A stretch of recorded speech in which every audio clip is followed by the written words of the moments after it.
Oh, loh, sebentar, sebentar.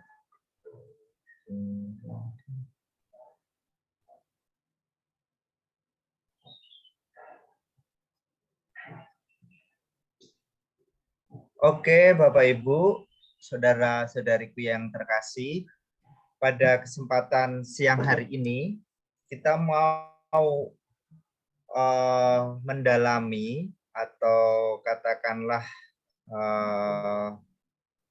belajar bersama, yaitu pertemuan kedua BKSN Bulan Kitab Suci Nasional ini. Temanya adalah Allah sumber harapan untuk melawan ketidakadilan. Nah, ini katanya perikop yang dipakai petikan ayat kitab sucinya dengan pertemuan sebelumnya itu masih nyambung, masih berkaitan, gitu ya. Nah, tema yang ditawarkan Allah sumber harapan untuk melawan ketidakadilan itu sebenarnya ya sangat-sangat khas dari Amos gitu, karena petikannya nanti kita akan mengetahui bahwa Amos itu dikatakan memang banyak poin-poin yang berhubungan dengan kritik tentang keadilan, ya.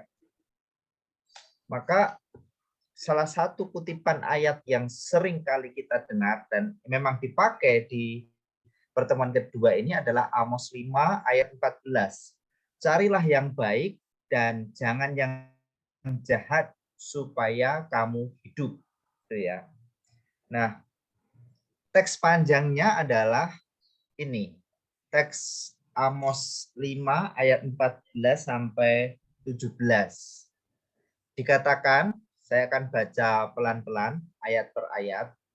Carilah yang baik dan jangan yang jahat, supaya kamu hidup. Dengan demikian Tuhan Allah semesta alam akan menyertai kamu, seperti yang kamu katakan. Bencilah yang jahat dan cintailah yang baik, dan tegakkanlah keadilan di pintu gerbang. Mungkin Tuhan Allah semesta alam akan mengasihani sisa-sisa keturunan Yusuf. Sesungguhnya beginilah firman Tuhan Allah semesta alam Tuhanku. Di segala tanah lapang akan ada ratapan, dan di segala lorong orang akan berkata, wahai, wahai, petani dipanggil untuk berkabung, dan orang-orang yang pandai meratap untuk mengadakan ratapan. Dan di segala kebun anggur akan ada ratapan apabila aku berjalan di tengah-tengahmu, firman Tuhan. Nah, teksnya sangat singkat ini, Bapak Ibu saudara-saudariku. Nah, tetapi kita akan merenungkan sampai pada tema yang disodorkan bahwa Allah sumber harapan untuk melawan ketidakadilan. Ya. Nah, sebelumnya kita bisa mengerti, mungkin di pertemuan BKSN yang pertama kan disebutkan Amos itu sebenarnya bukan nabi profesional. Dia itu katakanlah yang dimaksud nabi profesional itu adalah nabi yang berkarya di istana gitu ya. Tetapi dia adalah peternak domba. Terus dia pemungut buah ara di dekat kota kecil Tekoa, gitu ya. Maka bisa dikatakan sebenarnya sangat cerdas gitu ya. Seorang nabi yang dalam tanda kutip tidak profesional, tapi seruannya adalah seruan mengenai ketidakadilan. Gitu. Kalau ngomong-ngomong soal profesional ini, saya itu ingat kemarin saya tanggal 28 saya ke Surabaya. Terus misa di sebuah paroki Algons. Karena nggak bawa jubah kan, lalu masuk sakristi cari alba itu ya. Nah, selesai pakai alba itu ada prodiakon, asisten imam itu. Asisten imam datang. Ini mana romonya? kok adanya Mes Dinar. Dipikir kan karena apa, alba saya itu kayak albanya Mes Dinar. Dipikir saya ini Mes Dinar yang lain gitu. Jadi mungkin tidak nampak profesional sebagai seorang imam.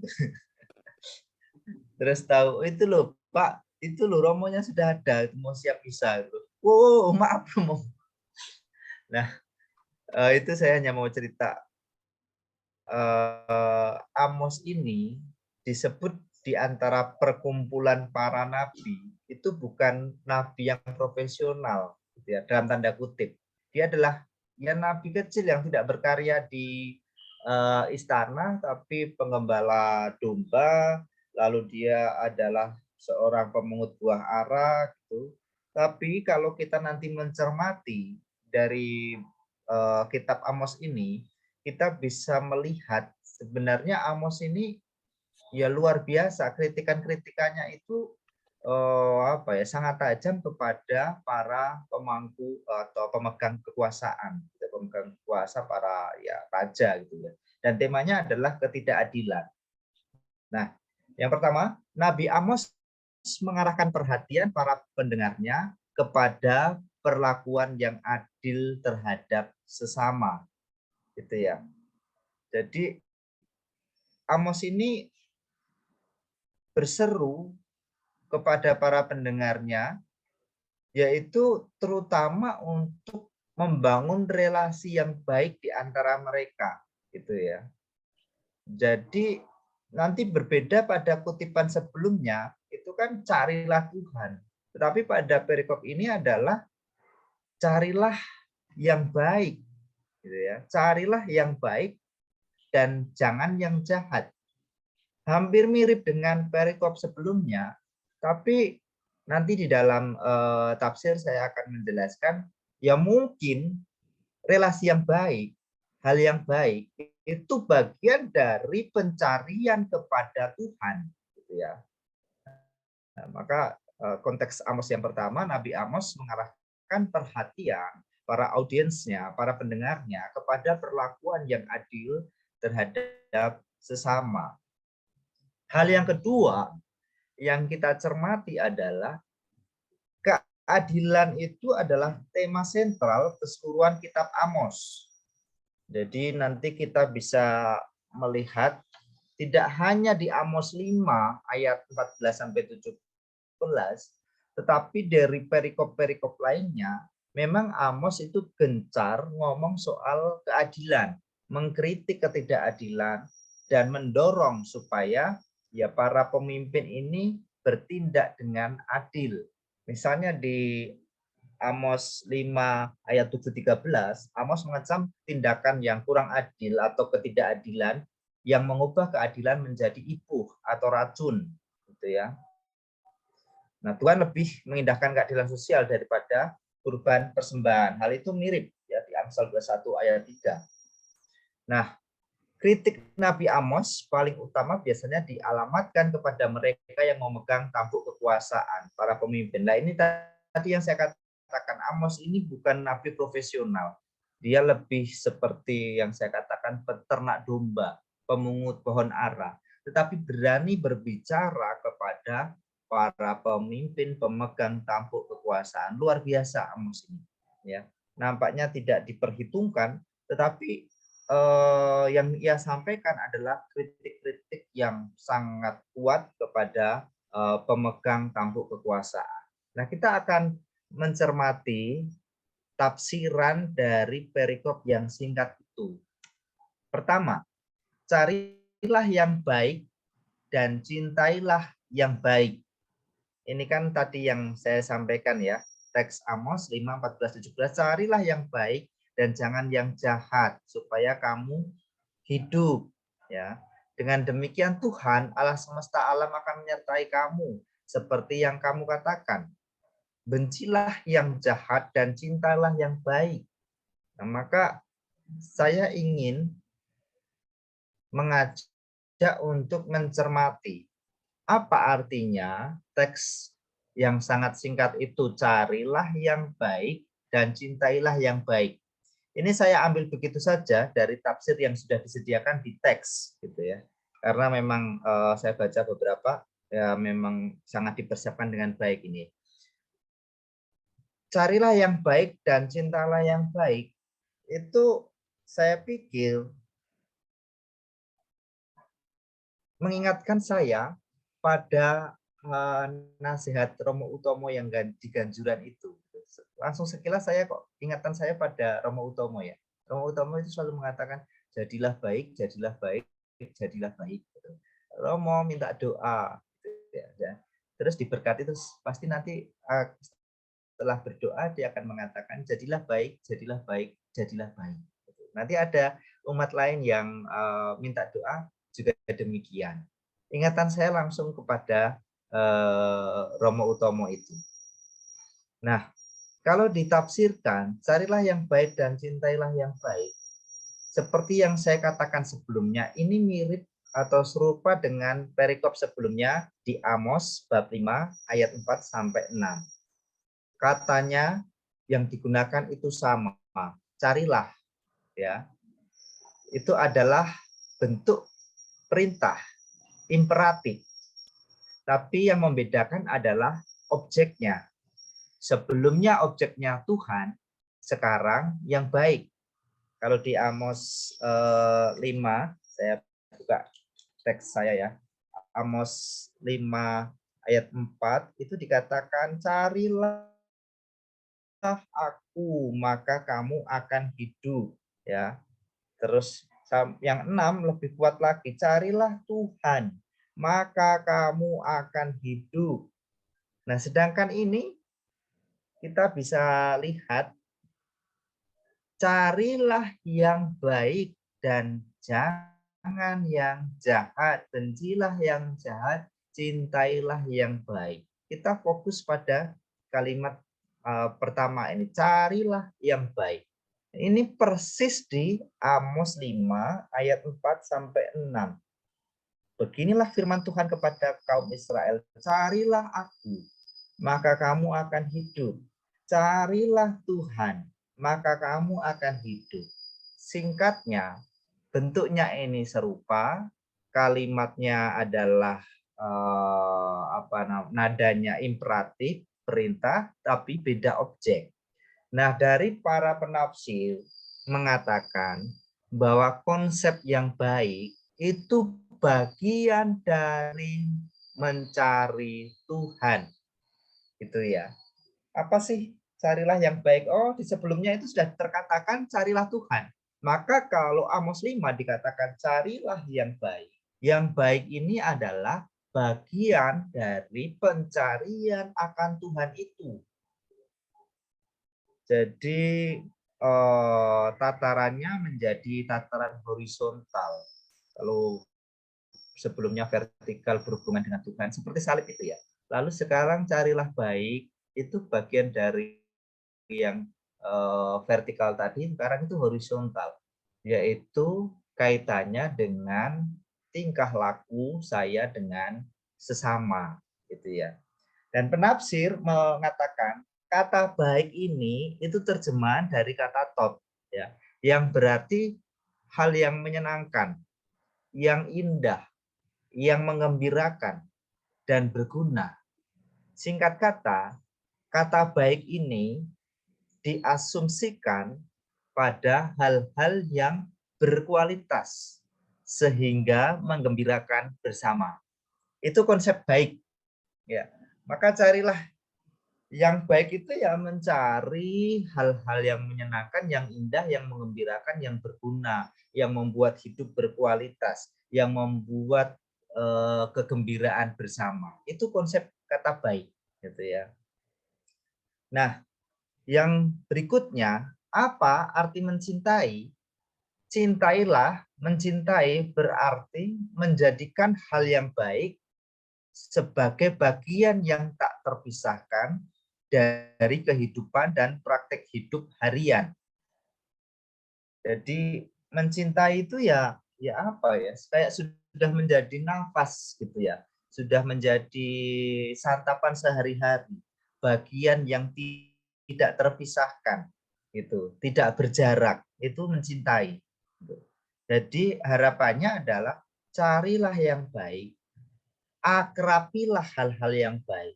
Jadikan itu tak berjarak dari praktek kehidupan sehari-hari. Itu sangat sederhana sekali para penafsir. Ini saya rangkum ya. Nah, Tuhan sang sumber kehidupan kan dikatakan ya, carilah yang baik dan cintailah yang baik. Di sini tafsirnya ya. Dengan demikian Tuhan Allah semesta alam akan menyertai kamu. Kan dikatakan carilah yang baik dan jangan yang jahat supaya kamu hidup, gitu ya. Dengan demikian Tuhan Allah semesta alam akan menyertai kamu seperti yang kamu katakan. Nah, artinya di sini kalau kita sudah mencari yang baik, yaitu yang menyenangkan, yang indah, yang menggembirakan, tetapi lebih ke tataran horizontal, kebersamaan, hidup yang berkualitas, gitu ya. Menjadikan itu tidak berjarak, tak terpisahkan, menjadi bagian kehidupan sehari-hari, maka Tuhan sang sumber kehidupan akan melimpahkan kehidupan kepada mereka. Karena pada dasarnya kebaikan akan membawa kehidupan. Ini saya pikir, saudara-saudariku, saya pikir ini ya, nampaknya hal itu sangat mudah untuk direnungkan, bahwa kebaikan membawa kehidupan. Saya itu pas liburan kemarin sempat di Jogja ya, sebentar lah, bulan-bulan Agustus itu. Terus sempat main ke Kaliurang, naik motor gitu. Terus tiba-tiba motor saya itu cooling gitu ya. Terus saya lihat, oh ternyata gembos. Oh bocor gitu kan. Ya sudah, saya nuntun motor gitu.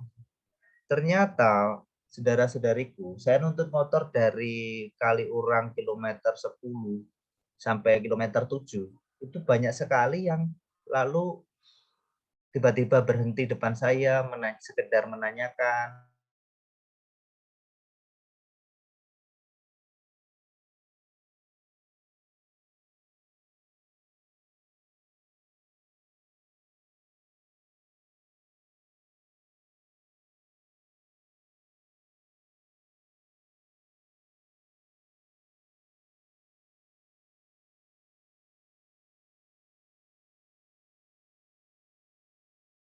Menanyakan kepeduliannya, perhatiannya, kebaikan-kebaikan itu memberikan semangat, memberikan daya.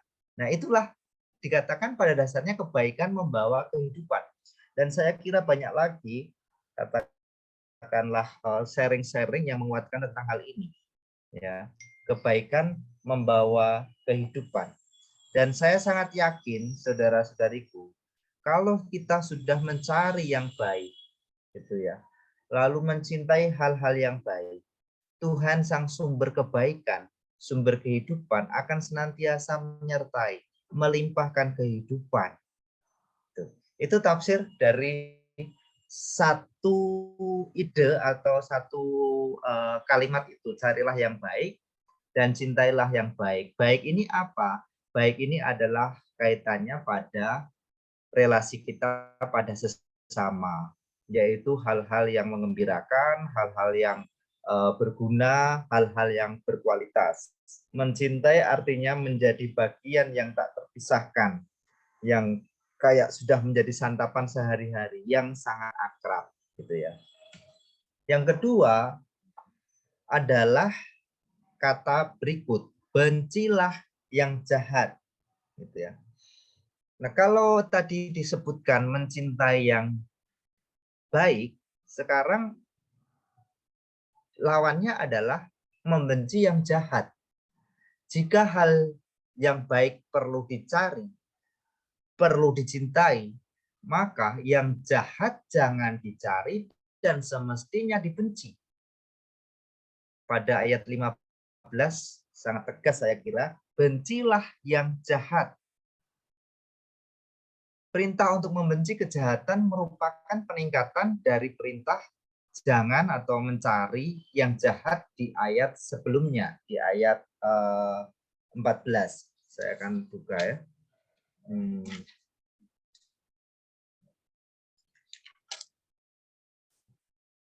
Ayat 14 ya. Oke.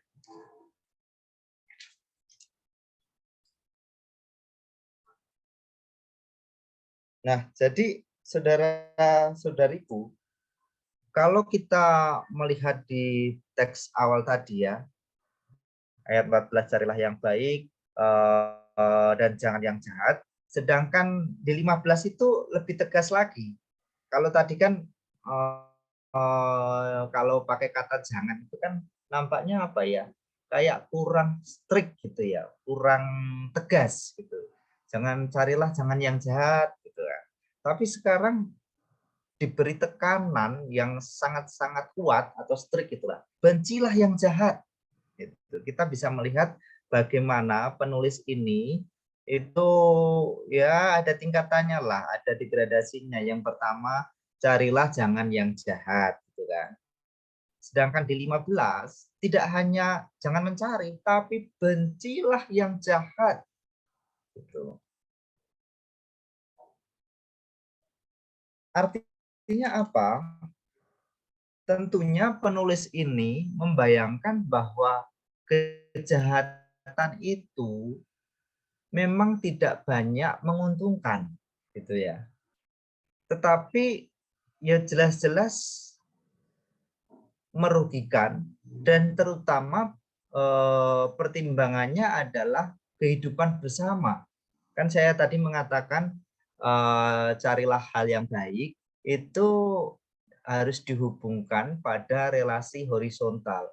Kalau di bab sebelumnya carilah Tuhan, itu jelas kaitannya adalah vertikal pencipta. Sedangkan carilah hal yang baik itu kaitannya adalah yang sesama gitu. Maka disampaikan oleh para penafsir hal-hal yang jahat tidak akan membawa keuntungan apapun dalam relasi bersama. Yang mungkin pada relasi hal yang jahat itu menguntungkan bagi diri sendiri, tetapi bagi relasi bersama tidak akan pernah ada.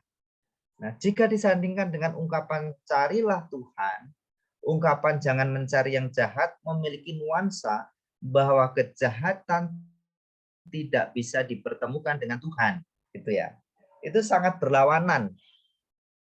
Kalau disebutkan carilah Tuhan, lalu carilah yang baik, itu berarti titik temu bahwa mencari Tuhan sama dengan juga mencari hal yang baik, yaitu hubungan-hubungan yang mengembirakan, yang berguna dengan sesama.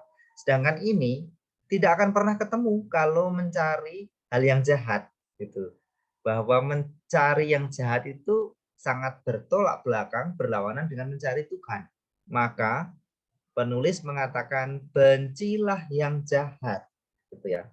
Maka konsekuensinya adalah orang yang mencari, mencintai, dan menghidupi hal-hal yang jahat tidak akan mendapatkan kehidupan di hadapan Tuhan. Nah, nanti pasti kita akan melawannya. Melawannya begini, oh itu orang yang korupsi hidupnya baik-baik selalu gitu ya.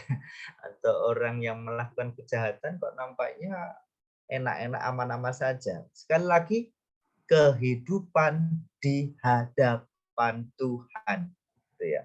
Kata kuncinya itu, yaitu ya memang tidak mendapat kehidupan di hadapan Tuhan, bukan di hadapan dunia ini. Gitu.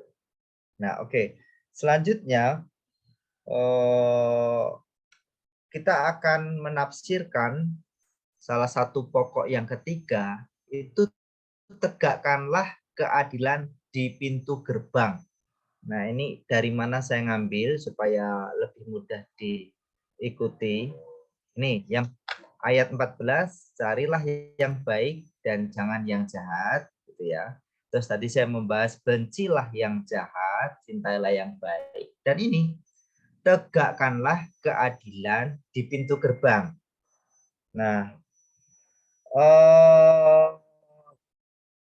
kita akan membahas mengapa sih penulis itu mengatakan tegakkanlah keadilan di pintu gerbang. Ada apa dengan pintu gerbang? apa maksudnya pintu gerbang, gitu ya. Nah, sebenarnya kita bisa melihat itu di teks lain. Saya akan men-share screen di sini. Kok nggak keluar?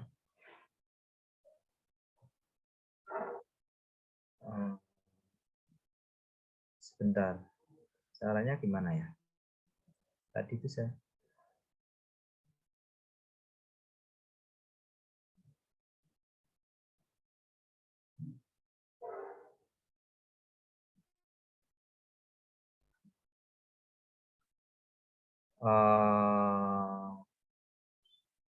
share screen whiteboard ya.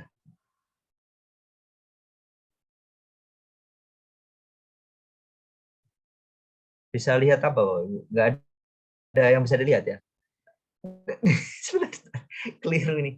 Aduh. Kosong, Romo. Oh, sebentar, sebentar. Ini.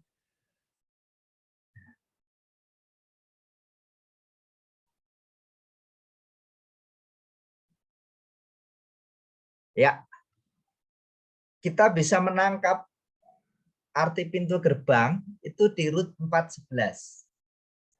Dan seluruh orang-orang banyak yang hadir di pintu gerbang dan para tua-tua berkata, kamilah menjadi saksi. Tuhan kiranya membuat perempuan yang akan masuk ke rumahmu itu sama seperti Rahel dan Lea, yang keduanya telah membangunkan umat Israel. Biarlah engkau menjadi makmur di Efrata, dan biarlah namamu termasyhur di Bethlehem. Nah, saya ingin kita fokus di sini. Seluruh orang banyak yang hadir di pintu gerbang. Nah, apa artinya pintu gerbang? Ya, pintu gerbang itu adalah tempat berkumpulnya banyak orang. Saya kembali ke apa namanya, teks yang tadi ya. Share screen. Cak.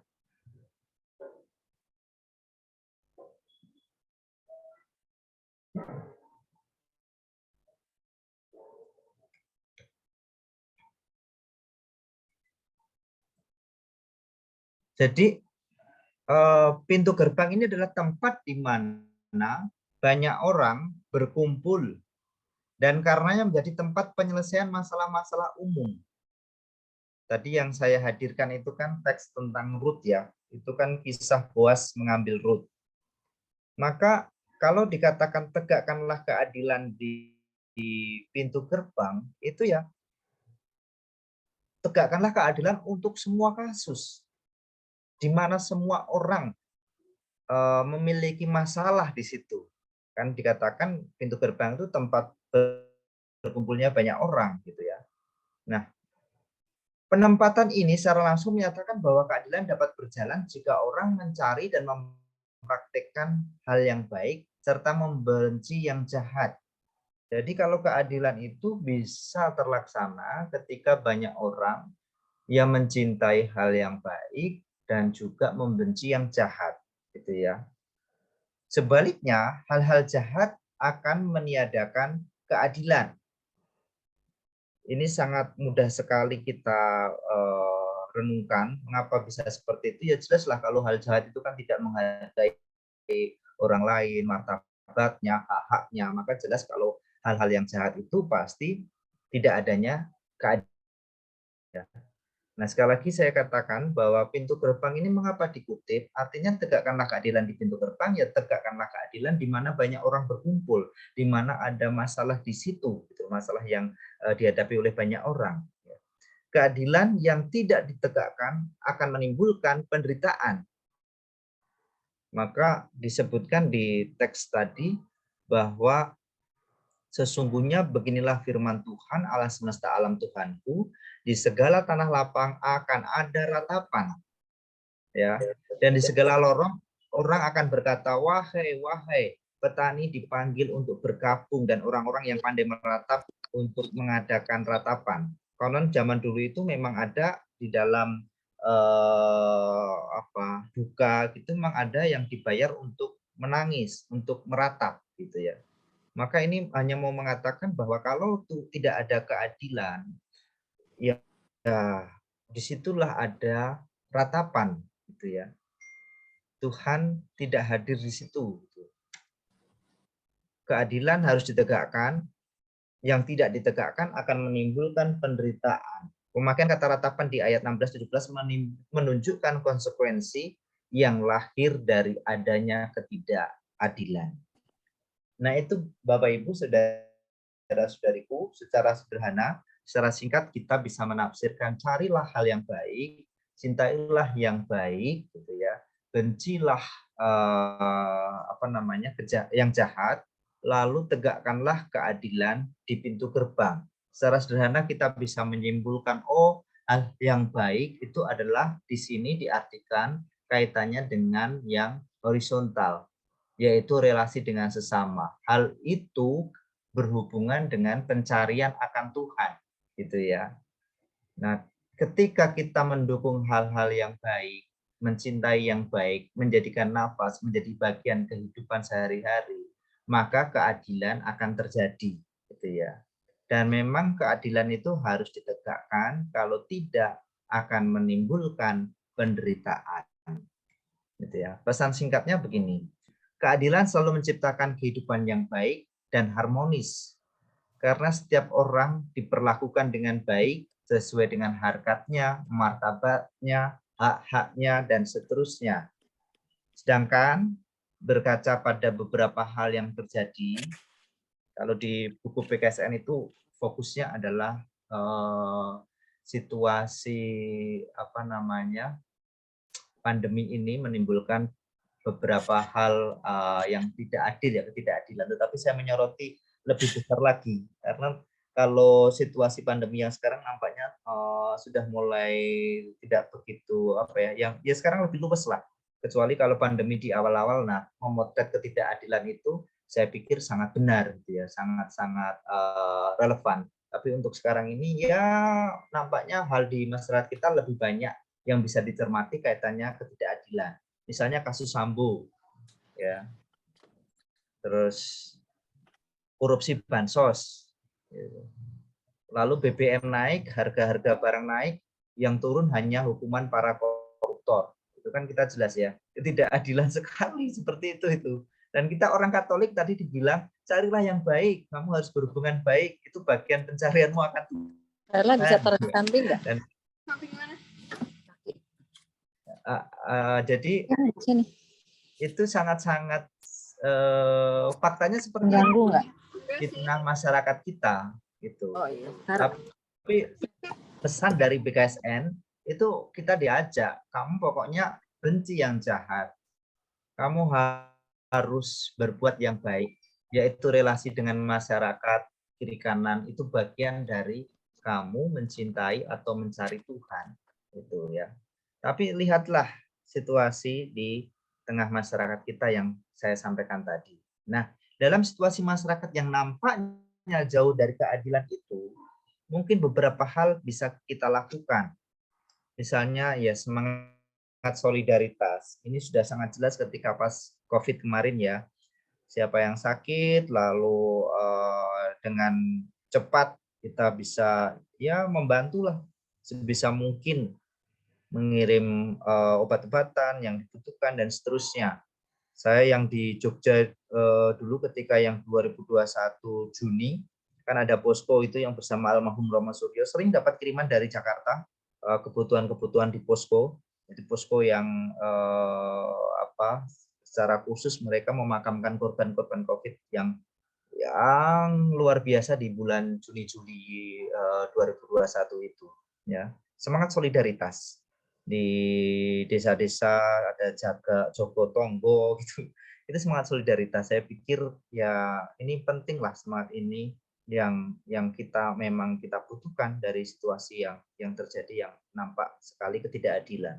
Lalu bagaimana menyalakan cahaya harapan hal-hal yang baik di tengah masyarakat yang nampaknya ya jauh sekali gap-nya antara yang memang sangat-sangat berkecukupan dengan yang sangat kekurangan.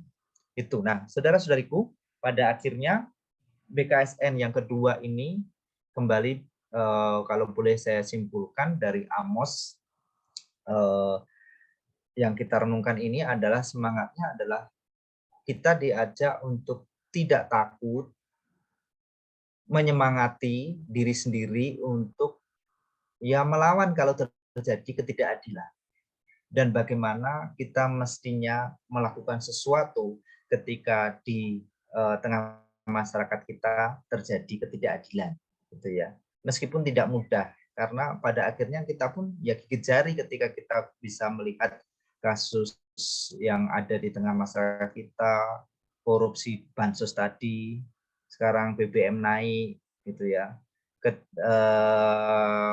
Yang saya sebut tadi kasus Sambo, kok bisa seperti itu ya? Kita nggak bisa apa-apa kan kalau sebagai orang Kristen yang hanya berapa gitu ya.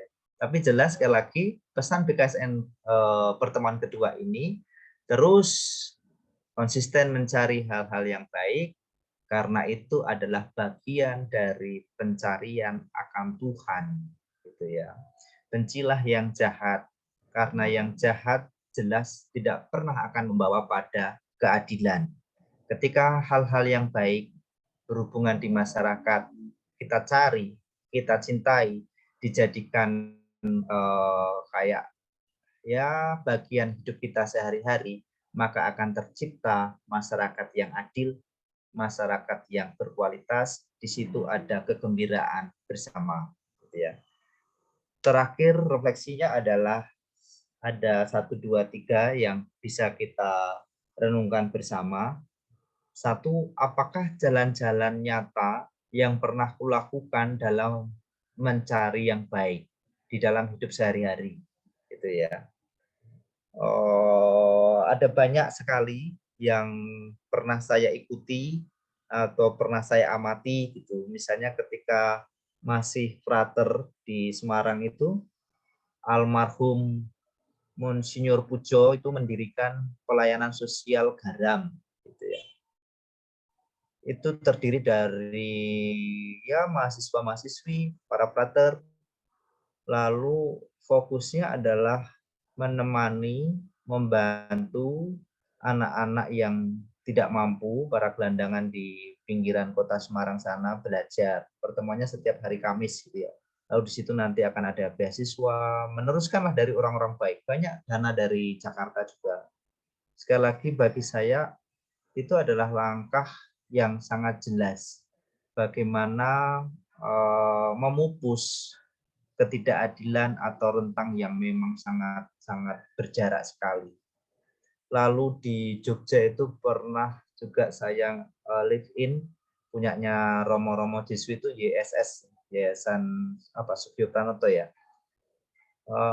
Mereka fokusnya adalah kalau yang di Pingit di Jogja itu fokusnya adalah mengembalikan ya mereka yang tidak punya rumah, tunawisma, gelandangan, lalu disiapkan lagi untuk bisa masuk ke masyarakat. Ya ditemani bagaimana cara mengelola, dicari skill untuk bertahan hidup dan seterusnya. Mereka punya kayak ya penampungan begitu di Pingit. Saya pernah lihat di situ. Dan masih banyak lagi hal-hal yang bisa kita lakukan dan mungkin juga sudah dilakukan dari ini mencari yang baik, cari yang baik gitu di dalam hidup kita sehari-hari. Nah, pertanyaannya adalah apakah jalan-jalan yang nyata yang pernah atau yang kulakukan dalam mencari yang baik dalam hidup sehari-hari. Yang kedua adalah apa sih konteks ketidakadilan yang terjadi di masyarakat kita? Itu tadi yang saya sampaikan mungkin konteks sangat umum. Mungkin Bapak Ibu, saudara-saudari bisa memotret ketidakadilan yang terjadi yang lebih dekat dengan situasi Bapak Ibu di mana Bapak Ibu tinggal gitu ya. Pasti ada. Misalnya pembangunan gereja Cilegon gitu kan. Terus kita itu harus seperti apa kalau dikatakan carilah yang baik. Kamu harus baik-baik dengan relasimu. Padahal kita ini yang tidak dibaiki gitu loh. Tapi teks Amos ini pertemuan BKSN yang kedua, carilah yang baik. Bagian dari mencari Tuhan. Gitu ya. Yang ketiga, apakah usaha kita ketika menemui ketidakadilan di dalam masyarakat kita? Oke, Bapak Ibu, saudara-saudariku, secara singkat saya bisa memberi simpulan terhadap BKSN pertemuan yang kedua, sekaligus memberikan pancingan-pancingan yang membuat kita bisa makin merenungkan dan mungkin jadi bahan untuk sharing nanti setelah ini. Itu saja, terima kasih. Saya kembalikan ke Pak Riki. Terima kasih Romo. Terima kasih atas penjelasannya mengenai keadilan. Mungkin ada yang ingin memberikan masukan juga, pandangan mengenai tema BKSN hari ini. Silakan. Mungkin Risa. Oke. Judulnya BKSN kedua ini adalah Allah Sumber Harapan untuk melawan keadilan.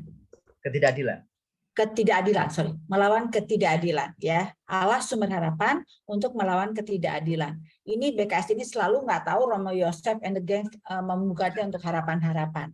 Oke. Pertama yang untuk harapan, sebenarnya gereja, pernikahan, keluarga, serta masyarakat pada umumnya semuanya sedang mengalami krisis proporsi, krisis keseimbangan. Saat ini kita sedang mengalami itu terdampak daripada pandemi 2019, kita jalannya tertatih-tatih, penuh dengan perubahan online, offline, itu kan baru pertama dalam hidup saya seperti itu. Dan ini sudah mulai, benar Romo bilang sudah mulai sebenarnya nggak terlalu bermasalah pandemi sekarang. Betul, tetapi keseimbangan itu yang masih kita belum stabil saat ini dan sangat parah.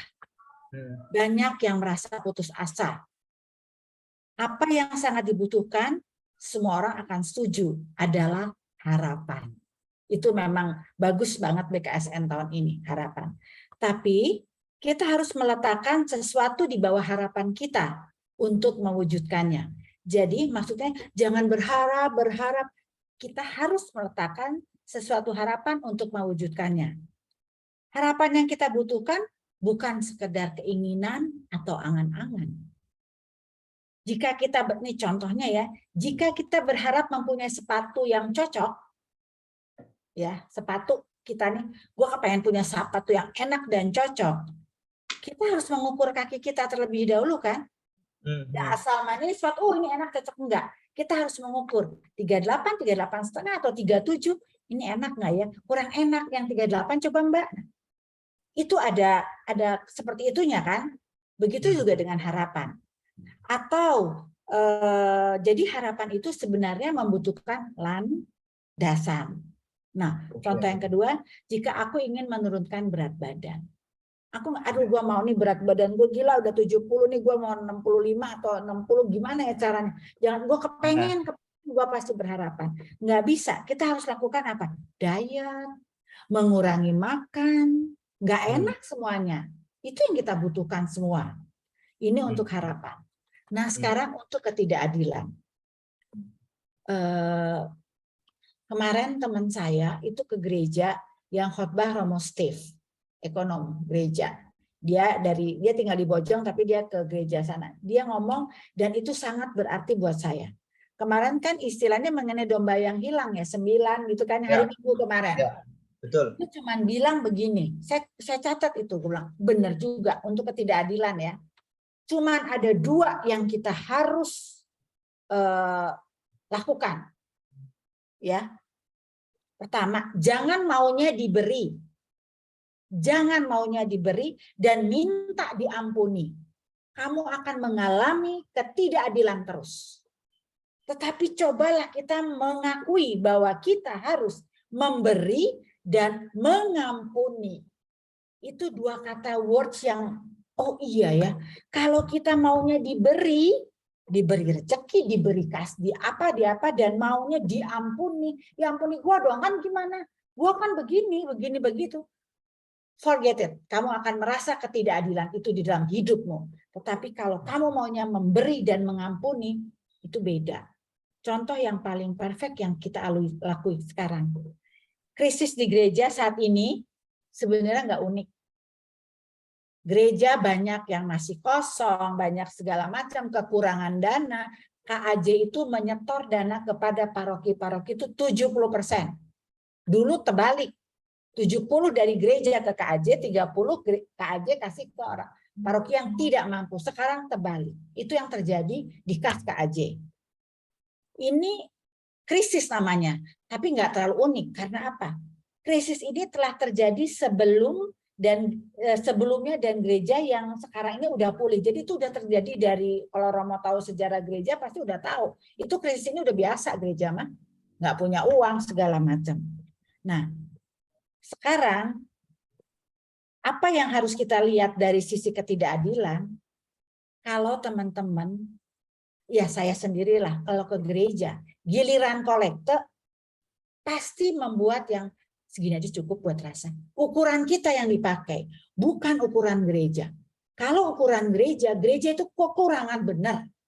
Orang yang offline dengan alasan tertentu, saya menghargai alasan yang teman-teman yang masih offline, yaitu udah alasan teman-teman online, alasan teman-teman dan Tuhan, ya. Tetapi transfer lupa, cukup segini transfer.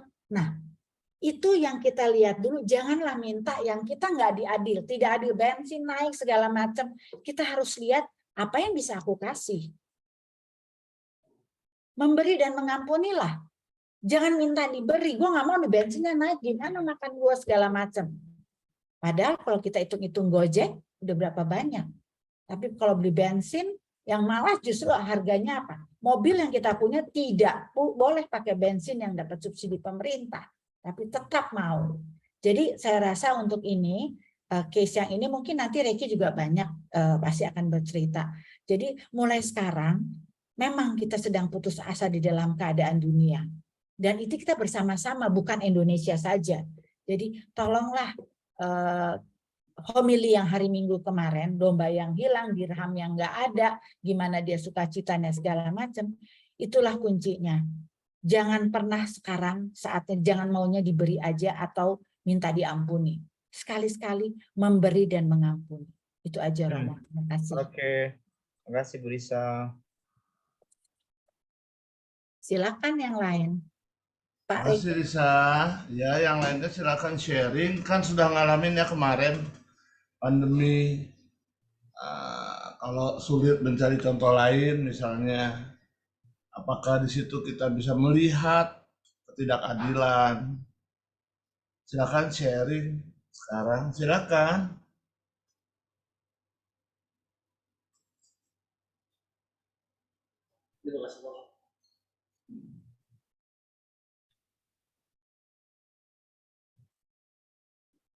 Sharing kalau yang lain belum lagi mempersiapkan kata-kata, mungkin kalau belum ada. Ini tadi aja mungkin pancingannya yang ini. Atau refleksi ini.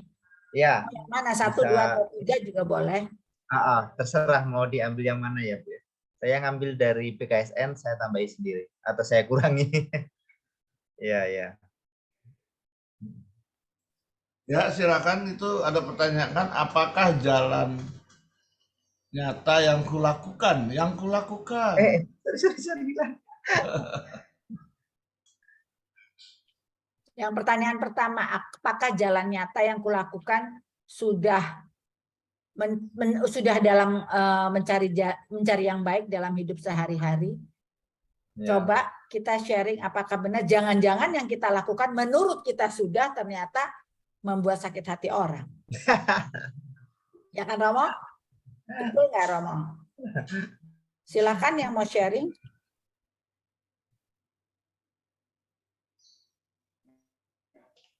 Mencari yang baik, carilah yang baik.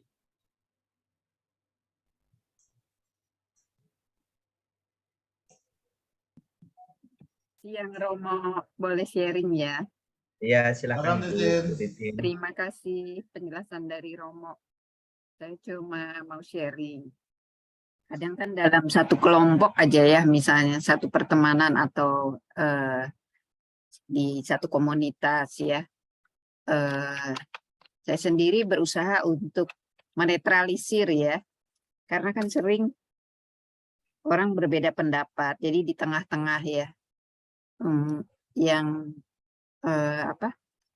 Misalnya ada 2 orang yang berbeda pendapat. Nah, saya di tengah-tengah. Jadi saya berusaha menetralisir gimana caranya supaya tidak ngomporin. Kan biasanya ibu-ibu tuh ngomporin ya, Romo ya.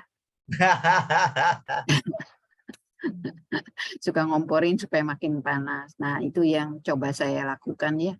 Meskipun kadang jadi bingung juga ya, karena ada batasnya juga kan, untuk tidak seperti itu dulu. Ini gimana ya caranya, yang satu ngomong A, yang satu ngomong B. Jadi saya coba berusaha menetralisir ya. Meskipun saya sendiri kadang ya ada beda pendapat juga gitu, karena kan kalau ibu-ibu tuh apalagi kalau kita berbeda pendapat dalam hal pekerjaan gitu ya, pekerjaan yang sedang dilakukan kan udah usianya udah mau ibu-ibu pensiun, jadi begini selalu merasa paling benar ya. Nah, hal tersebut tidak mudah sih, tidak mudah untuk gimana caranya supaya ini tuh bisa selalu berdamai gitu, Romo ya. Ya. Seperti itu, Romo. Mungkin nggak sih, Romo, misalnya, wah si ini ngomongnya ini gitu. Nah, kadang saya suka bilang, enggak, dia nggak mau ngomong begitu. Bukan maksud berbohong ya, Romo, tapi tujuannya itu supaya suasananya lebih damai. Oke.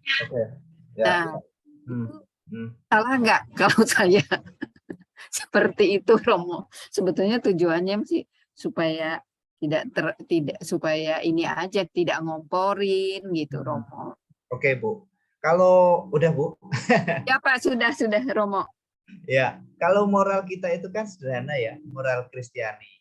Pertama, lihat motivasi. Motivasinya apa? Motivasinya supaya damai gitu kan, supaya tidak makin panas gitu.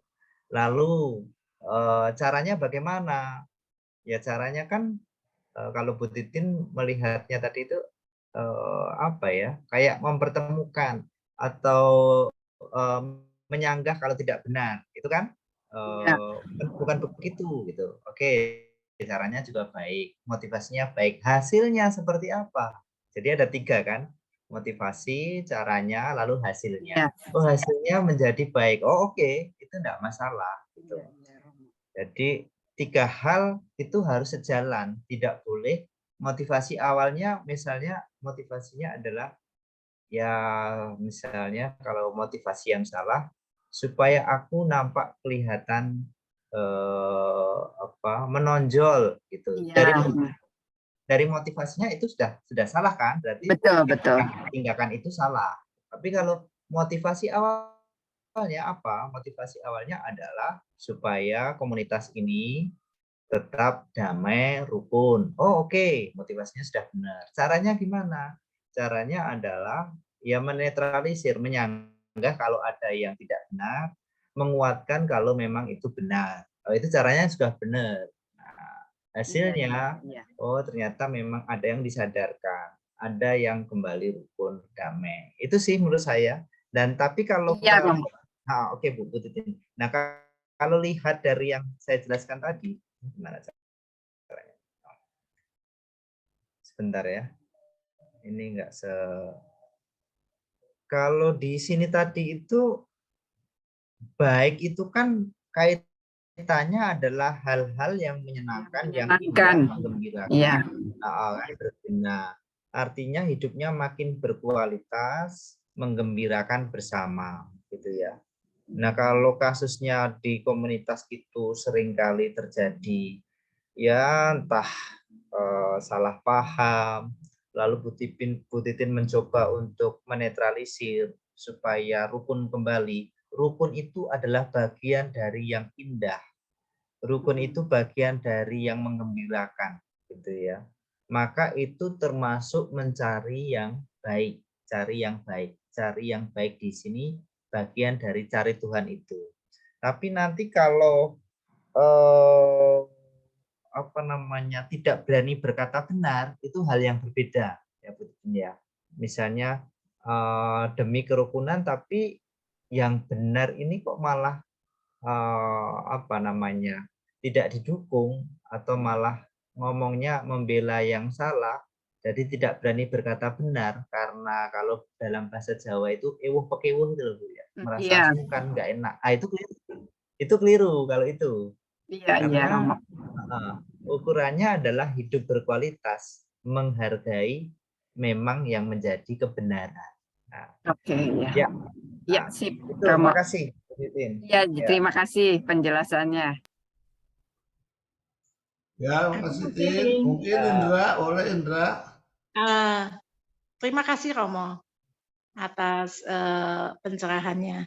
Dari tadi Romo berbicara bahwa selalu berusaha berbuat baik dan tidak berbuat jahat. Ya. Saya kadang-kadang berpikir pengertian kita sebagai anggota gospel ya, tentunya ya pasti orang baik lah. Paling tidak berusaha untuk baik, tidak berbuat jahat. Tetapi pengertian berbuat jahat itu, kalau saya ya kayak melanggar 10 perintah Allah misalnya. Jangan membunuh, ya enggak lah, kita enggak bunuh.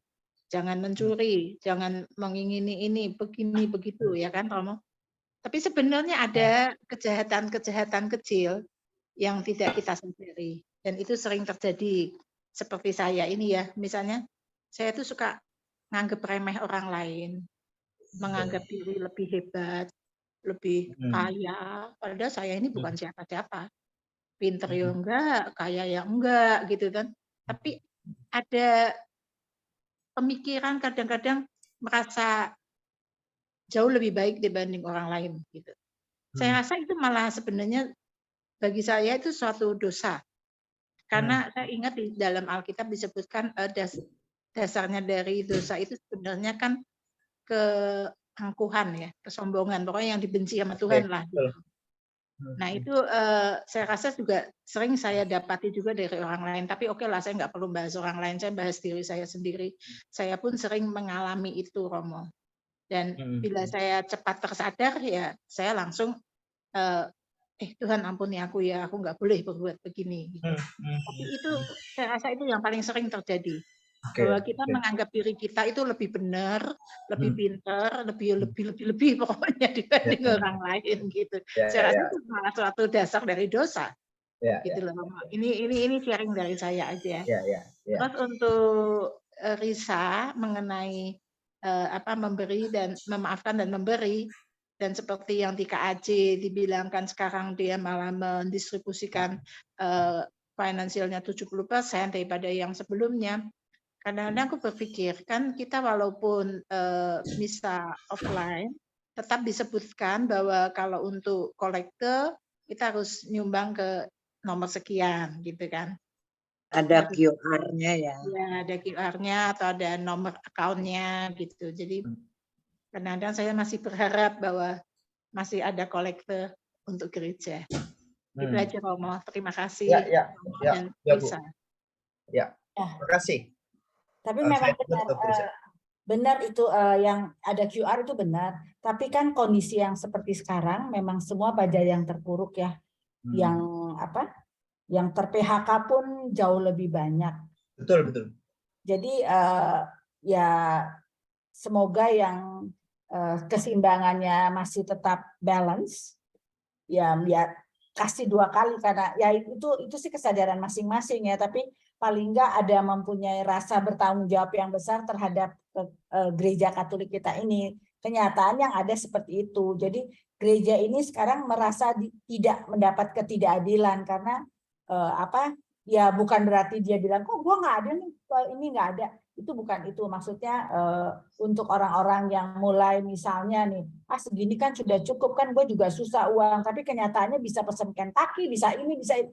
Terkadang itu kesalahan misalnya yang kayak kita ini terkadang itu misalnya kayak Indra bilang, ini orang kayak begini, begini, begini. Itu terkadang di dalam pemikiran kita. Menurut kita itu begini, makanya menjadi sesuatu yang tidak baik. Tetapi kalau itu adalah menurut tataran Tuhan, pasti akan berbeda kali nilainya. Sorry, batuk. Jadi kayak begitulah kurang lebih. Mengubah Makanya nilai pandangnya. PKSN ini nih bagus banget mengenai harapan, tetapi yang harapan itu pun harus ada landasan, nggak bisa sekedar berharap aja akan kecewa nantinya. Itu pasti. Itu mungkin Romo. Ya, kalau saya ini menanggapi yang Bu Indra sharingkan tadi itu emang benar ya Bu ya, kan 7 dosa pokok itu termasuk ya kesombongan kan, kalau kita lihat kesombongan, ketamaan, iri hati, terus kemarahan, hawa nafsu, kerakusan, kemalasan gitu ya. Nah, kalau kaitannya ke cari yang baik itu sudah sangat-sangat berhubungan. Kalau cari yang baik kan kaitannya pada hubungan saya dengan yang horizontal, dengan sesama. Nah, untuk bisa berhubungan yang tadi disebutkan menggembirakan, hubungan yang berkualitas, kan harus equal, harus ada kesetaraan kan, saya nggak merasa lebih gitu.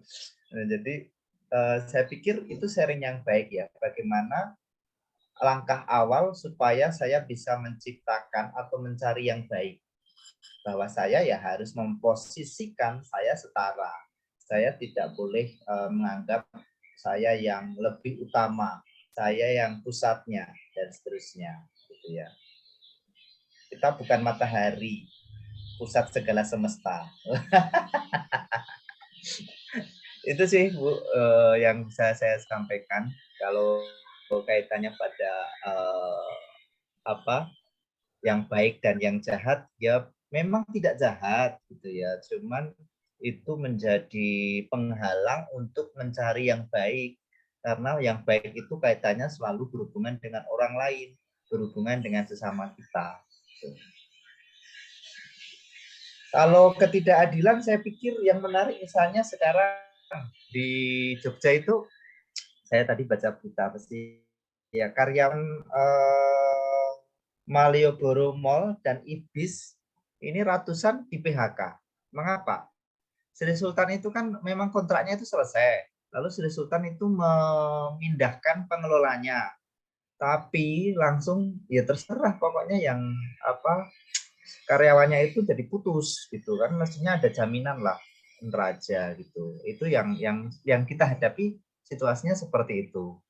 Lalu bagaimana gitu kan? Ya saya setuju kalau Bu Risa mengatakan sekarang itu menyalakan harapan supaya orang-orang yang putus asa, saudara-saudari kita yang nampaknya memang sangat gelap dalam meraba-raba situasi, itu punya pegangan. Pegangan yang utamanya adalah ya harapan itu. Gitu. Ada tanggapan lagi, sharing? Eki. Ya, silakan. Kamu aja. Ya. Kamu aja. Begini ya kan teman-teman, kita kan sudah mengalami semuanya. Ya. Kejadian COVID kemarin, walaupun sekarang juga masih diterapkan, tetapi jauh lebih ringan daripada yang kita alami. Karena pertama kali kita mengalami COVID, sudah pasti kita kaget ya. Kenapa ini bisa terjadi dalam hidup saya gitu? Ada apa ini? Pasti kita semua kaget. Lalu, oleh karena kita kagetan itu, karena kita diam di rumah, tidak boleh kemana-mana. Penyakitnya begitu menakutkan, kita khawatir. Dan dampaknya adalah kegiatan logistik, kegiatan pariwisata, perdagangan, pendidikan. Wah, banyak sekali sektor yang mendapatkan dampak yang sangat-sangat besar. Belum lagi yang dipecat, yang penghasilannya jauh berkurang. Ya, sudah pasti mempengaruhi penghasilan. sudah pasti juga mempengaruhi daya beli. Banyak yang jatuh miskin. Dan mungkin yang kaya tetap kaya. Ya. Kondisi ini membuat menjadi terasa tidak adil antara yang menderita dan yang mempunyai kemampuan lebih. Ya. Dan ini berlangsung lama ya. Lalu kita juga menyaksikan orang pada saat sedang parah-parahnya, tiba-tiba ada berita bahwa obat ini manjur. Yang terjadi apa? Orang yang mempunyai uang banyak membeli banyak-banyak obat itu untuk persediaan. Saya pikir itu wajar ya. Mungkin kita pikir itu baik untuk menjaga keluarga kita. Tapi ternyata sikap kita itu membuat orang-orang yang miskin untuk mencari obat itu menjadi tidak mendapat kesempatan, habis di mana-mana. Ambil contoh masker. Masker kita beli banyak-banyak karena kita memang perlu setiap hari ganti. Sedangkan mereka yang miskin untuk membeli susah, mereka pun satu mungkin pakai lama, tiba-tiba habis di pasaran. Kalau kita berpikir bahwa oh ternyata tindakan saya itu tidak baik, maka kita beralih. Kalau begitu saya akan membeli banyak untuk memberikan kepada mereka yang membutuhkan. Kita anggap itu baik. Tapi apa yang terjadi? Di saat orang yang sakit membutuhkan, barang tersebut tidak ada. Sehingga orang itu mendapatkan penyakit yang sangat fatal, bahkan mungkin kematian. Kadang kita tidak sadar itu. Lalu saya juga sempat merasa sedih pada saat saya mengetahui ada keluarga yang ternyata keluarganya ada yang sakit di rumah COVID. Tetapi dia tidak ke dokter, tidak kemana-mana, dia hanya minum obat biasa. Kalau saya tanya kenapa?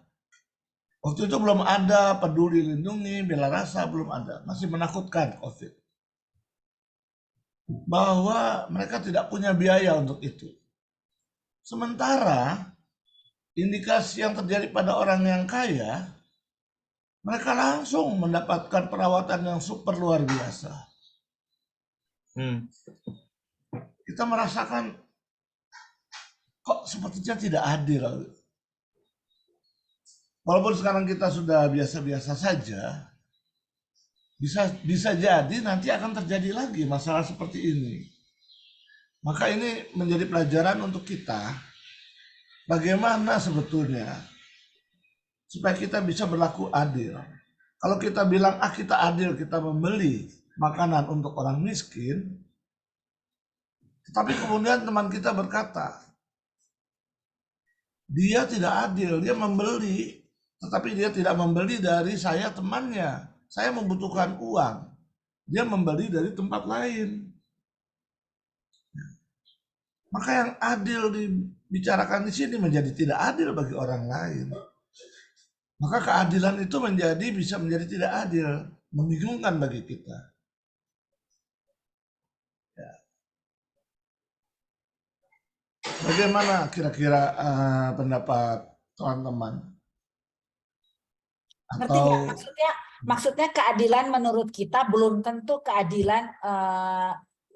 Jadi case by case gitu loh menurut Regi ya. Kalau menurut gue misalnya kayak tadi, gue beli masker banyak-banyak banget, ya kan? Karena gue punya uang banyak beli banyak-banyak, gue kasih lah Regi segala macem. Tetapi untuk orang-orang yang di bawah itu dia nggak dapat masker, bahkan masker itu dipakai 3 hari. Menurut aku, apakah aku berbaik hati beli masker untuk gue bagiin tuh ke semua orang-orang yang saya kenal yang hanya link saya?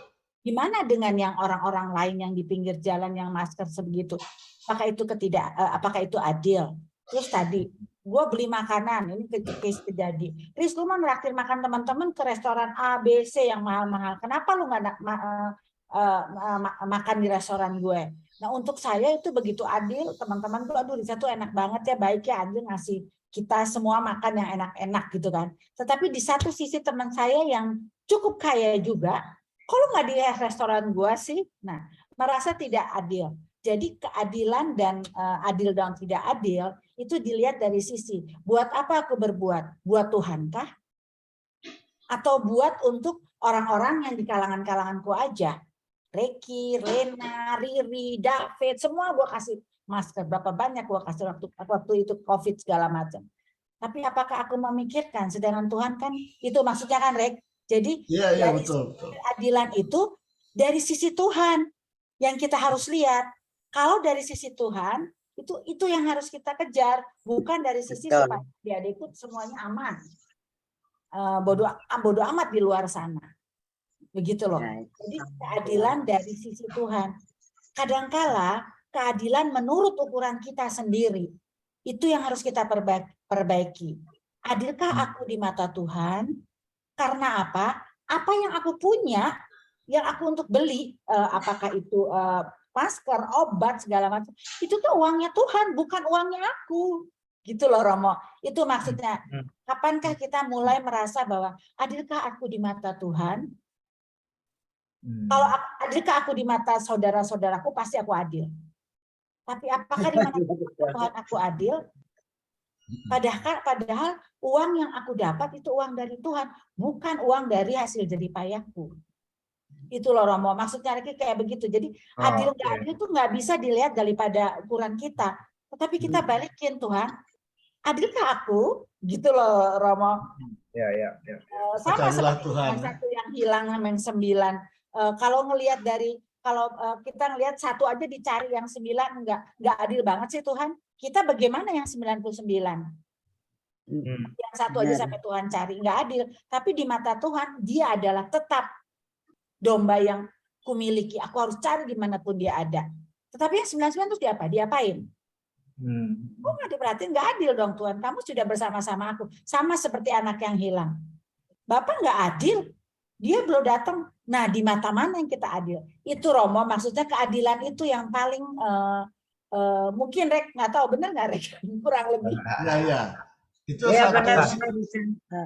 Kalau oke, Bu Helena dulu.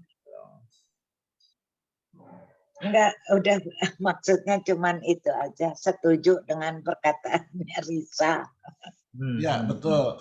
Itu satu sisi ya, yang nanti saya ingin tanya juga ke siapa yang mempunyai pengalaman untuk atau bisa menjawab. Itu satu sisi. Di sisi lain, pada saat pandemi kita tidak ke gereja.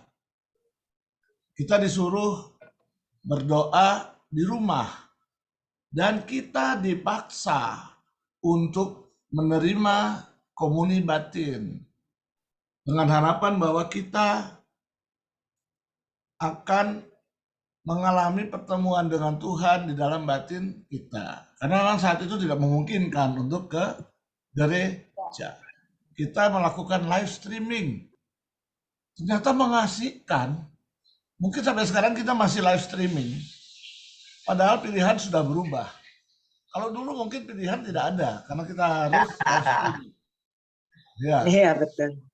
Sekarang kita mencari pembenaran bahwa live streaming itu juga membuat saya seperti manusia biasa. Nah, sekarang dengan berdoa live streaming tersebut, apakah kita adil? Ya. Mungkin saya tidak tahu. Karena biasanya kan kita komplain ke Tuhan. Ya Tuhan, mengapa hidup saya begini? Mengapa saya banyak diberi kekhawatiran ini? Mengapa saya mengalami masa-masa pandemi? Kita menggugat. Setelah diberikan jalan keluar, giliran Tuhan yang menggugat kita. Itu ada di dalam Amos. Tuhan berkata, aku membenci, aku menghina perayaanmu. Tak suka aku akan kumpulan rayamu. Ya. Hendaknya keadilan bergulung-gulung seperti air. Kebenaran seperti sungai yang selalu mengalir. Amos 5, 21, 24. Lalu, adilkah aku yang hanya mengandalkan tempat di rumah enak nyaman, ya, hanya mengandalkan doa setiap hari di depan televisi, karena peribadatan itu sudah ditentukan oleh uskup, bisa dilakukan di depan televisi secara online. Dan aku bisa mengatakan bahwa aku tetap seorang Katolik yang taat. Aku tergantung akan tempat di rumah seperti orang Yahudi yang mencari tempat bertemunya Tuhan dengan Yakub di Betel. Aku menikmati aturan yang diberikan oleh uskup seperti orang Yahudi menemukan prosesi yang baru hubungan dengan Tuhan di Galgal. Atau aku ini sebagai Katolik yang tetap taat, tetap berdoa setiap minggu melalui live streaming seperti orang Yahudi yang bangga akan bapaknya Abraham di Betseba. Apakah itu yang Tuhan mau? Ternyata tidak. Tuhan ingin, boleh kamu lakukan itu, tetapi yang penting adalah carilah aku. Maka saya ingin tanya sama teman-teman, atau mungkin Romo juga bisa menjelaskan. Inilah ketidakadilan itu. Bagaimana pendapat teman-teman sekalian? Mungkin kita seperti tetangga kita yang selalu sembahyang. Ya, bahkan sembahyangnya pun dengan suara keras sehingga semua orang mendengar. Namun menakutkan bagi kita. Mereka selalu mengatakan orang lain kafir, selalu sweeping orang-orang, selalu menghalangi membangun rumah ibadah, menakutkan. Tapi mereka rajin beribadah. Saya pikir bukan mereka aja yang seperti itu, kita pun seperti itu. Kita berdoa dengan kusuk, Novena. ya. Namun apa yang kita lakukan seperti yang saya bilang tadi, menakutkan bagi orang miskin, membuat mereka tidak mendapat bagian haknya. Orang-orang kaya itu menggunakan kekuatan uangnya itu untuk beribadah kemana-mana, sedangkan mereka yang miskin kekurangan uang. Terabaikan, ya. Iya. Coba bagaimana pendapat dari Teman-teman Romo ya, atau yang lainnya? Betul. Ada yang lain dulu? Enggak. Ya, secara garis besar, jadi kita harus lihat secara skop besar, secara Tuhan, bukan secara pikiran kita. Keadilan itu, ketidakadilan itu apakah? Itu loh Romo, itu yang kita pikirkan. Gua adil nggak ya? Silakan. Jadi Romo, begini, Bapak Ibu, kalau kita mencermati Amos ini tuh kan kritikan ya terhadap ya penguasa atau orang-orang kaya yang katakanlah memeras orang-orang kecil, orang-orang miskin gitu ya. Dan kelakuannya tidak menunjukkan gimana ya, kepedulian terhadap orang-orang kecil. Jadi saya membaca di kitab ini misalnya mereka membangun rumah bagus, berpesta pora. Namun orang kaya tidak memakai kekayaan atau pengaruh mereka untuk menolong sesama. Mereka serakah. Mereka menipu orang jujur, membebani orang miskin dengan pajak yang berat. Gitu ya. Itu adalah konteks dari Amos. Gitu ya. Jadi kitab Amos ini lebih untuk mencermati ya keadilan yang memang terjadi, ketidakadilan yang memang terjadi di tengah masyarakat itu. Gitu ya. Nah, panitia BKSN untuk KAJ ingin memotret, mengambil ini untuk situasi sekarang ini. Misalnya kalau konteksnya pandemi, ada yang bisa mengakses layanan kesehatan, obat-obatan dengan mudah, Tapi yang lain, yang kecil ini minim akses. Padahal jaminan kesehatan, akses akan kesehatan itu adalah tanggung jawab negara. Itu misalnya gitu ya. Nah, kita mau bertindak bagaimana menghadapi seperti itu. Nah, Amos memberi inspirasi. Carilah Tuhan, carilah yang baik. Nah, salah satunya adalah bagaimana kita membuat ya semangat solidaritas ini makin berkembang sehingga jarak yang menganga itu bisa didekatkan dan ya kita bisa katakanlah memupus situasi ketidakadilan itu. Itu sih kalau secara garis besar saya mencermati mengapa Amos, konteks Amos dan situasi kita sekarang ini. Tapi yang disampaikan tadi saya pikir ya benar saja kalau seandainya kita ini melakukan, tapi kalau tidak ada perhatian, ya bisa masuk dalam situasi ya ketidakadilan itu. Mestinya kita ada kepedulian, gitu kan. Tapi saya pikir teman-teman kayaknya ya enggak segitu amat gitu lah. Itu sih. Sebenarnya Romo, kita tuh mau mengajarkan bahwa ketidakadilan atau adil jangan coba di ukuran kita. Itu not fair. Coba kita negosiasikan dengan Tuhan. Tuhan, adilkah aku? Kalau aku melakukan, apakah aku sudah cukup adil dengan melakukan ini? Itu loh. Oke. Jadi itu lebih baik kalau bilang enggak, gue adil, kita menjadi enggak kok, gue udah kirim, gue udah taruh ke sana ke sini, gue segala macam. Jadi sama seperti kita, itu orang begini-gini ya, itu orang ngomongin orang terus, itu orang begini terus, orang-orang kayak yang tadi kasus Titin, ya kan? Ini orang kenapa sih bikin heboh, bikin suasana yang enggak enak, nyaman di situ. Nah, saat itu kita harus juga berpikir, jangan-jangan ini orang membuat kelompok kita tidak membuat dia nyaman. Kita balik coba gitu loh Romo. Oke. Kan dia satu one center. Ini orang problem terus ini sampai orang di kelompoknya Titin ini. Coba kita balik sebagai seorang yang bijaksana, sebagai orang Katolik yang baik. Jangan-jangan ini ibu begini, kelompok ini membuat dia tidak nyaman. Gitu loh. Karena semua orang hatinya pasti akan ada tumbuh baik gitu loh Romo. Jadi keadilan ini saya akan balik ulang. Apakah aku sudah adil? Semua orang mungkin lihat Risa mah pemberi, tukang ngasih ini, tukang itu, benar. Tapi di mata Tuhan apakah aku sudah cukup adil? Jangan-jangan Tuhan ngomong kamu beri hanya ling-ling yang kamu merasa dia baik sama kamu. Oke. Itu loh Romo. Itu yang saya lagi belajar untuk apakah aku adil di mata Tuhan. Bukan di mata saya. Itu yang saya mau belajar. Dari case ini itu yang kita belajar. Makanya orang berbuat baik belum tentu dia adil. Ya. Jangan bawa kayak Reki ya. Ini untuk pelayanan, itu untuk ini, untuk nggak bisa seperti itu. Gitu. Kita lihat dulu. Kita udah berlaku adil. Gitu loh.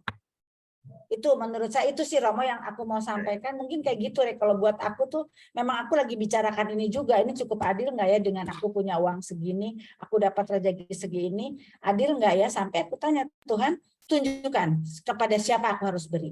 Bahkan kepada orang yang aku nggak kenal pun gitu loh. Tapi kalau engkau mau tunjukkan gitu loh Romo.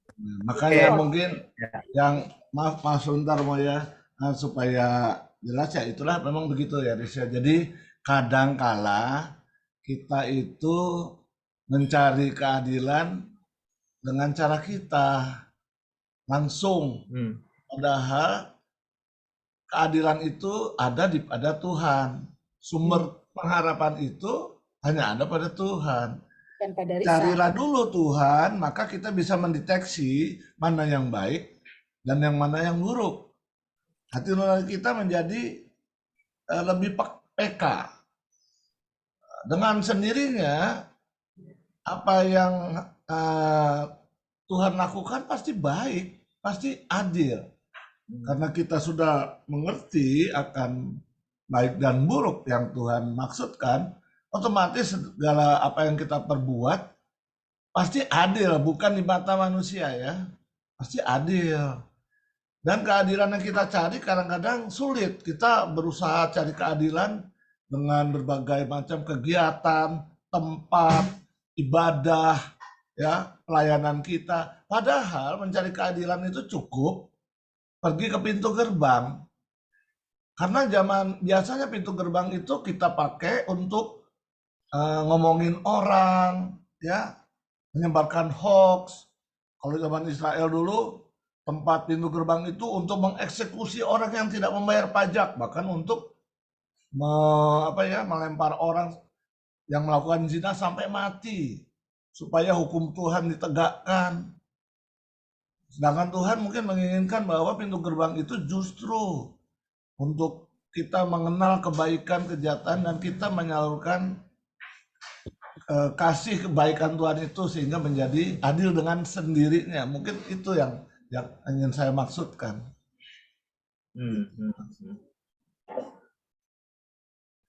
Oke. Kalau pertanyaannya apakah saya adil dengan segala berkat yang saya terima, dengan apa yang saya lakukan, itu saya pikir refleksi yang dalam ya, tapi memang untuk diri sendiri, gitu ya.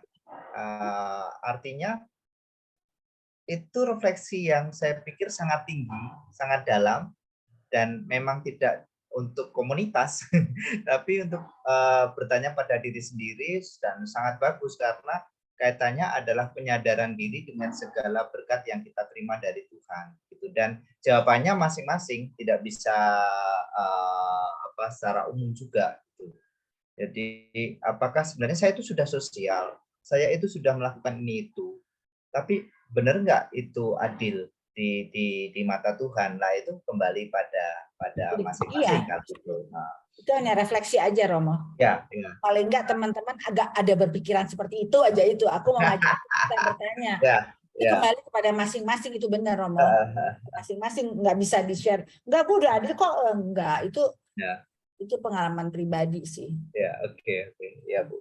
Tapi memang ini ya, saya menangkap para penyusun untuk PKSN yang KAJ ini mau memotret ya, bahwa ya sekalipun di kota yang besar ini justru menganga jarak antara yang memang sangat mudah aksesnya dengan yang sangat kurang, gitu. Akses apapun, entah kesehatan lah atau akses apapun lah.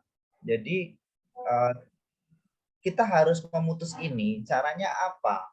Misalnya yang disampaikan adalah semangat solidaritas itu, gitu. Atau bagaimana gerakan-gerakan sosial itu bisa kita koordinir, bisa kita lakukan, bahkan di lingkungan, di tingkat-tingkat yang paling bawah, gitu. Karena kan kekuatannya itu, dan Katolik kan charity itu paling kuat di situ, dimanapun kita akan menemukan gerakan-gerakan di paling bawah yang menunjukkan bagaimana solidaritas itu disalurkan, gitu. Dan saya ngerti, potretlah situasi, yaitu ketidakadilan, diambil dari Amos, dan ayo, kalau kamu memang benar mau cari Tuhan, carilah yang baik, relasimu yang memang benar menggembirakan, relasimu yang nampak sungguh berkualitas dengan ya kanan kirimu. Itu sih simpulannya di PKSN yang kedua ini, saya pikir. Oke, kita sampai jam 4 ya, ngomong terus. Udah hampir. Satu lagi kali, Romo. Ya, silakan Bu Risa. Bukan Risa, maksud yang lain. Kita udah. Wow. Oh ya, oke. Siapa? Silakan.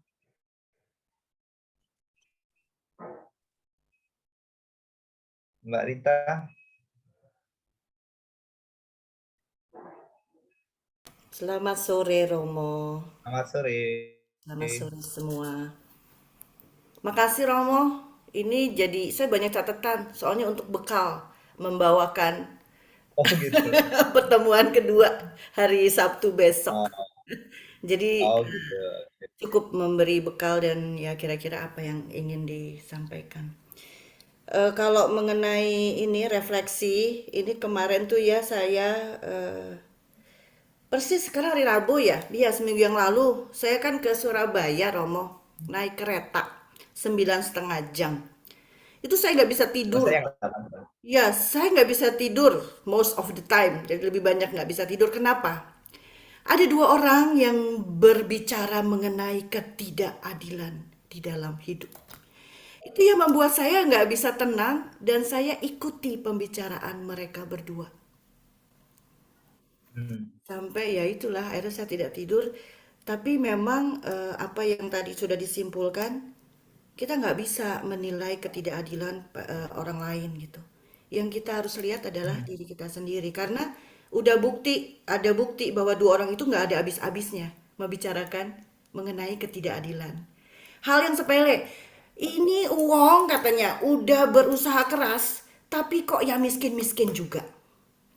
Yang satu ini kok nggak ada kerjanya, kok ya semuanya ada dia miliki. Itu kan tidak adil katanya. Itu hal-hal yang salah satunya kayak gitu. Udah yang kuliah susah-susah, kok ya nggak dapat kerja. Yang satu nggak kuliah, kok ya jadi kaya. Pokoknya itu kayak membuat suatu banyak. Jadi ya kalau saya untuk refleksi saya ya Romo, ketidakadilan itu memang harus dari diri kita. Apakah kita adil atau tidak? Itu dulu. Jadi kenapa di pertanyaannya itu adalah jalan-jalan yang nyata. Nggak usah jauh-jauh gitu. Apakah kita selalu menilai orang lain tidak adil? Apakah pernah kita bilang bahwa aku tidak adil nih kayaknya? Nah itu memang refleksi. Tapi yang Risa sampaikan itu bagus banget, Riz. Apakah aku sudah memberi?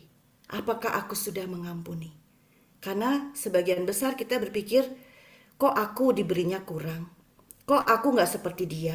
Gitu. Akhirnya boro-boro mau mengampuni. Yang ada aku kesal sama orang itu.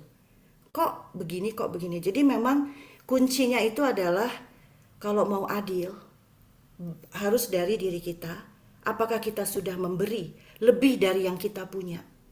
Kadang-kadang kita bilang, aku nggak punya apa-apa, aku nggak punya, tolong kasih aku. Aku nggak punya apa-apa, tolong buat aku nyaman. Padahal tadi Romo sudah saya catat nih Romo. Keadilan selalu menciptakan kehidupan yang baik dan harmonis. Artinya apa? Kalau kita merasa tidak ada saya merasa tidak adil gitu, atau orang lain membuat saya dirugikan. Itu adalah kesempatan saya untuk menciptakan kehidupan yang baik dan harmonis. Begitu juga kalau saya melihat orang lain tidak adil, saya perannya adalah membuat dia harmonis dan hidup dengan baik. Jadi kuncinya itu solidaritas sama menyalakan cahaya harapan. Itu nggak mudah Romo, nggak mudah. Mantap. Solidaritas menyalakan cahaya harapan, nggak. Kecuali dengan semangat Kristus. Semangat Kristus itu apa? Berkorban. Enak apa enggak? Enggak enak. Yang tadi Romo bilang, hidupnya, maksudnya apa dong? Hidupnya harus jadi enak, kita membuat orang lain merasa baik dan harmonis gitu. Udah pasti kita menghadapi hidup yang tidak enak. Tetapi itu hidup dunia. Yang kita tuju adalah hidup bersama Tuhan. Sehingga aku harus mampu melakukan perbuatan kasih. Gimana caranya? Lepasin kehendak aku. Kosongin diri. Aku mau A, ternyata nggak bisa. Ya udah, B. Ternyata B itu susah. Ya udah, maunya apa?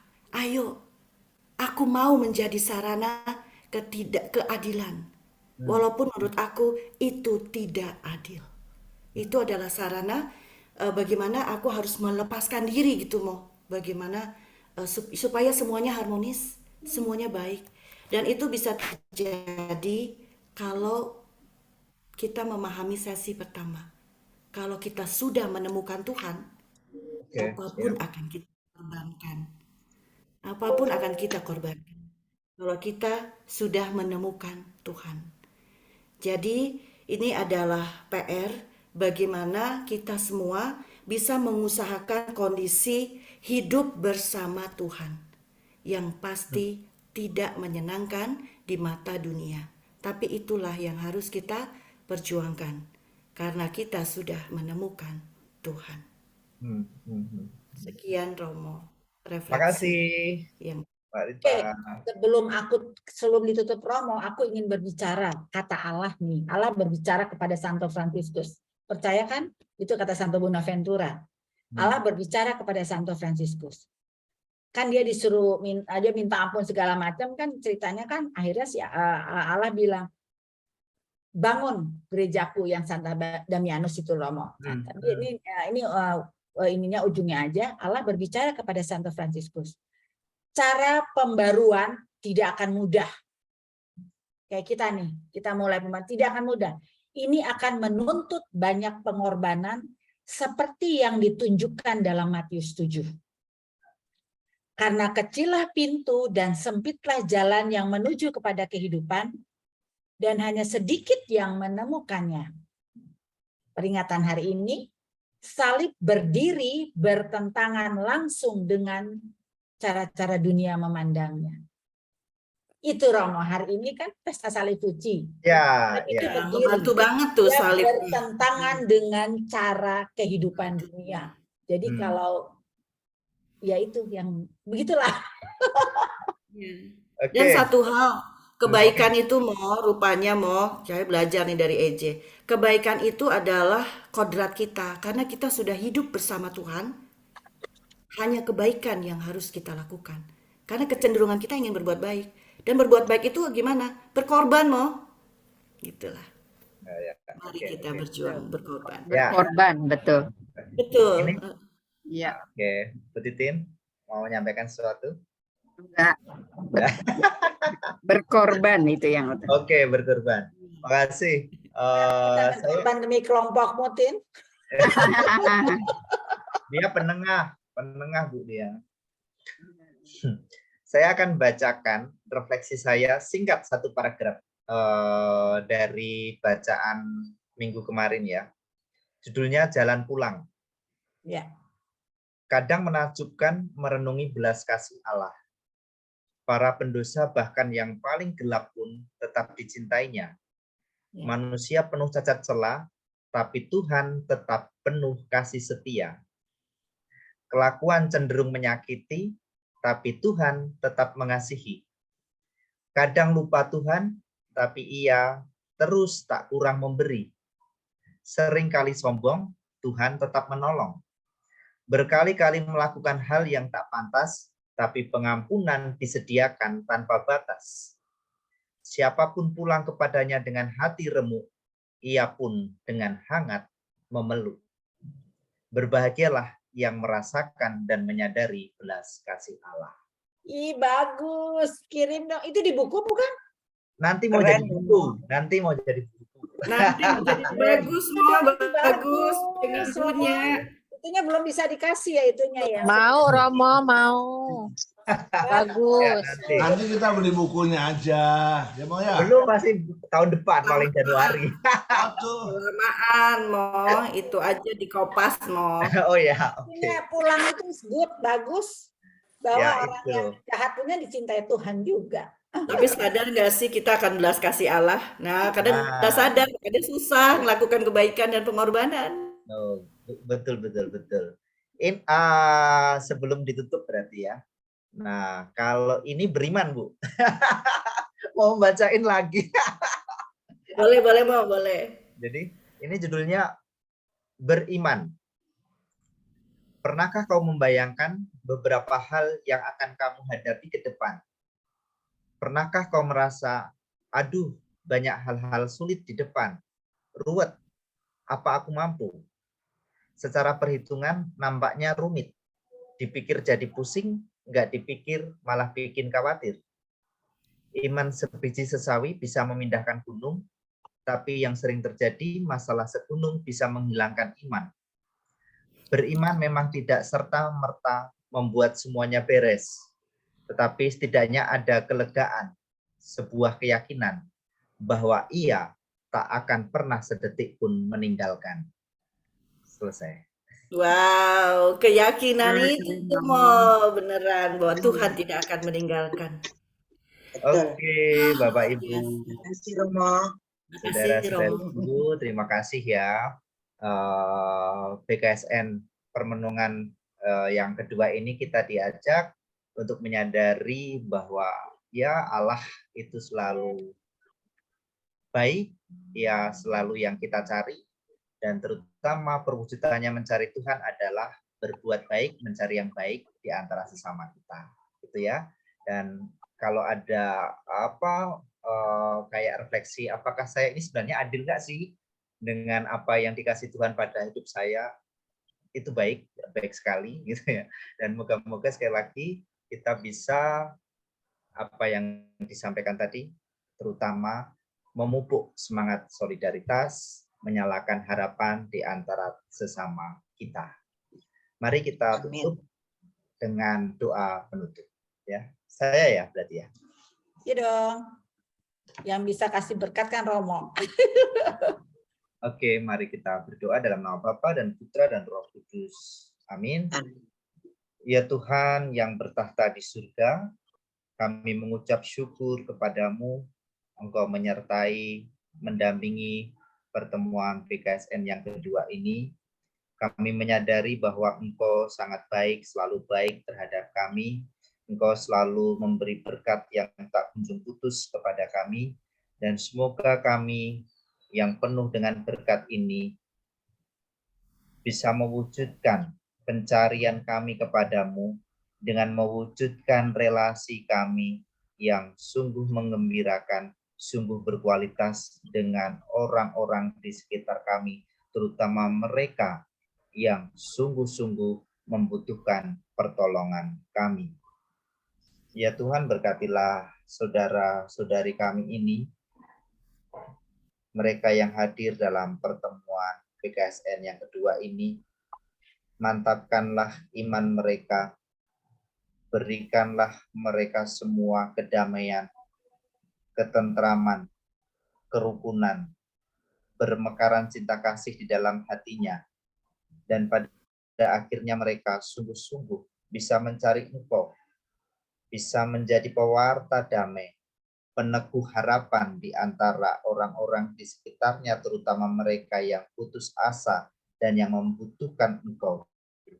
Ya Tuhan, semoga kami makin hari makin bisa menjadi murid-murid yang Kau kasihi, yang Kau banggakan, dan bisa menghayati, menjalankan setiap ajaran perintah-Mu. Maka ya Tuhan, turunkanlah berkat-Mu untuk orang-orang yang hadir ini, Bapa, Putra, dan Roh Kudus. Amin. Terima kasih. Terima kasih Romo. Terima kasih Bisa. doanya bagus. Masih Romo. Terima kasih. Masih bisa. Indra belum dapat bukunya ya, Indra ya. Romo